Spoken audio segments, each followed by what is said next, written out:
Got our final trailer for Destiny 2, The Final Shape. I cannot freaking wait.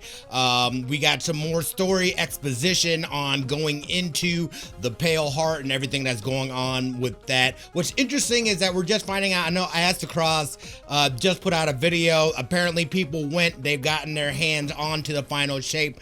They got to play it a little bit, gave us some insight, a little more insight into the prismatic and the mixing and matching of light and dark and stuff like that. I am absolutely pumped for this. It's kind of different though, because instead of it being a week later for the raid's coming out like 3 or 4 days after the launch. So by that weekend, that will be out, and then we know that the week after that is where the episodes begin, and we get our class item as well, exotic item as well, which will be a first for the game. Like I said, I'll be doing a review on it. I'll be streaming it.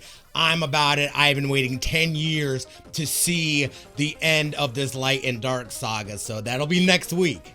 Speaking of reveal trailers, we got a live action trailer for Black Ops 6. It's kind of crazy. It's got folks like George H.W. Bush, Bill Clinton, Saddam Hussein, Margaret Thatcher.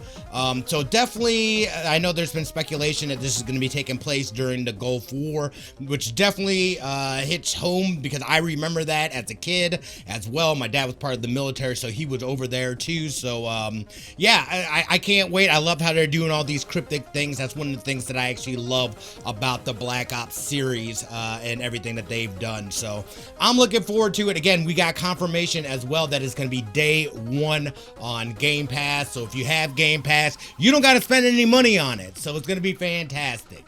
You can file this one under Ubisoft making weird moves. They just announced that they're going to be starting a subscription service for Rainbow Six Siege. That game is almost 10 years old. It doesn't really make sense. I know there's a lot of backlash to it. However, there's already a battle pass in the game.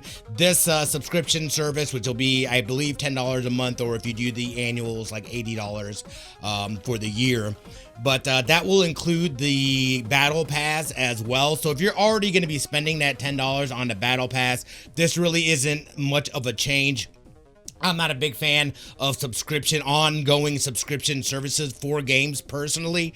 That's why I never got into WoW. That's why I won't do Final Fantasy 14, I think it is. But yeah, let me know what your guys' thoughts if you play the game. Ubisoft just seems to be making all the moves to try to capitalize and try to make as much money as possible. We've been seeing the $70 garbage games, them putting missions and things like that behind DLC content. I don't like these moves. I think they're super aggressive on the monetization side. I don't want it to be a trend. So we'll see, what the numbers look like and if people actually subscribe to this service. And that'll do for your gaming news. Don't forget, subscribe to the podcast or our YouTube channel. And of course, you can hit me up on the socials at Smitty2447. I hope you have an amazing evening, and we'll see you tomorrow.